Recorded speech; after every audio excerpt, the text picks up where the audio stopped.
What's up guys, Houndish here, and today we're jumping in with a weekly reset preview for Destiny 2 for the very final weekly reset of 2024 coming this week, December 31st. So the dawning for the year will conclude with this week's reset. It's also the final week of Act 2 for Revenant, so things are going to move forward a little bit with the launch of Act 3 shortly. Then of course we'll be heading into Heresy, so this little quiet spell hopefully will end in the next couple of weeks. For this reset though, we'll round up challenges, all of the featured activities, some things worth keeping in mind ahead of the launch of Act 3, as well as a few updates from Bungie, and then all of the featured rewards for the week. So there are a handful of things to round up in the video today guys. As always, I hope you find it useful, and if you do, get subscribed to the channel so I can keep you posted with more Destiny content. But now, let's get into it. And firstly, with the reset on Tuesday, keep in mind the dawning will wrap up for the year, so we've got maybe 24 hours by the time this video goes live before it ends. If you do want to pick up any rewards, now's the time to do it. Otherwise, hopefully, the dawning will be getting a few updates if it returns next year,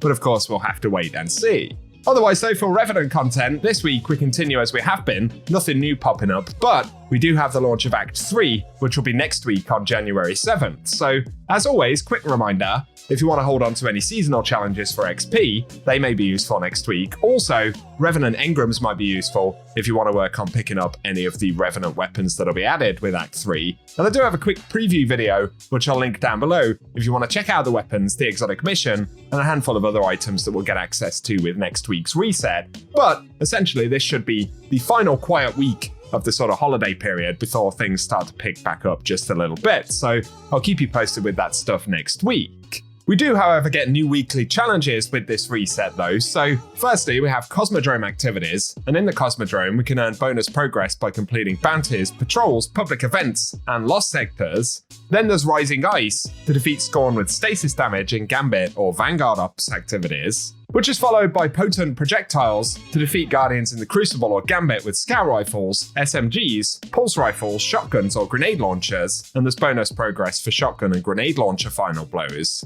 Plus we have Midnight Approaches to defeat Guardians with Void damage in the Crucible, Bank Kill Repeat to earn points by banking moats, defeating blockers and guardians in Gambit, and finally Precision Calibration to calibrate marksman weapons including scouts, snipers, and linear fusion rifles by landing precision final blows. So those are the challenges for this week, and I would imagine next week a couple of them will pertain to the new content that we'll get for Act 3. Otherwise though, over to the Pale Heart, we will see a refresh on the co-op missions, as well as Excision and the Salvation's Edge raid, so if you need to work on any of that stuff, we can continue to do so. Then as we move over to the Vanguard, the Nightfall for this week should be Birthplace of the Vile, with the featured weapon being Shadow Price. On top of that, of course, we do have the Grandmaster catch-up node, but if you want to pick up Shadow Price or the Adept variant, this will be a good week to jump in.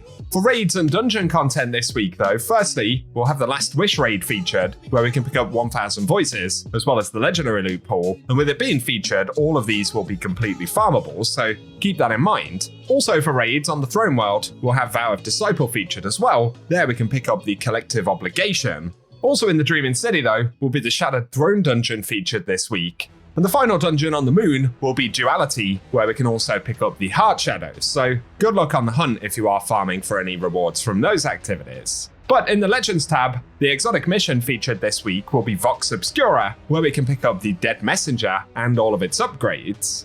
But of course, outside of this, we'll get a refresh for the Eververse store, which will not contain dawning items next week, so it'll be interesting to start seeing what we get. I'll keep you posted on that, but for Dares, of course Dares of Eternity right here, on top of the core loot drops, we'll get Scatterhorn armor and Wild Hunt armor sets as potential random drops, and a bunch of weapons from Season of the Hunt and Worthy, which can drop randomly on activity completions. But for the Lost Sectors this coming week, for Tuesday, we'll see Excavation Site in the EDZ, then on January 1st, we'll have the Broken Deep in the Pale Heart, January 2nd will be Blooming Deep, and the 3rd will be the Forgotten Deep, before moving over to Savathun's Throne World. On January 4th, we'll get Extraction, January 5th will be Sepulchre, and then we'll get Metamorphosis for January 6th. So keep those in mind if you need to farm any of the legendary drops, or the chances at exotic engrams when you clear them solo. But our final mention is for the Ascendant Challenge this week in the Dreaming City, and it'll be Auraborea, which we can access via Aphelion's Rest in the Strand, so pretty easy to find as always, but if you do need the location and collectibles for this one, I'll run some gameplay at the end of the video. And otherwise, for today, guys, that is what we have to round up for the weekly reset. So another quiet week right here on the most part, but next week, once again, we'll get the first twid of the year on January 9th, I think it is, and the 7th is when we'll get Act 3 with the exotic mission. So as I've said before, it won't necessarily break the mold on Revenant content, but it will at least be more of it, and the conversation regarding future content will probably start to pick up pretty quickly. So it'll be interesting to see how things pan out in 2025, but otherwise, if you're celebrating the new year, I wish you guys all the best. We'll still be here with plenty of Destiny content throughout the next few weeks, so I'll keep you posted with all of that stuff. If you've enjoyed the video, a rating really does help us out as well. But otherwise, whatever you get up to, I hope you guys have an awesome day.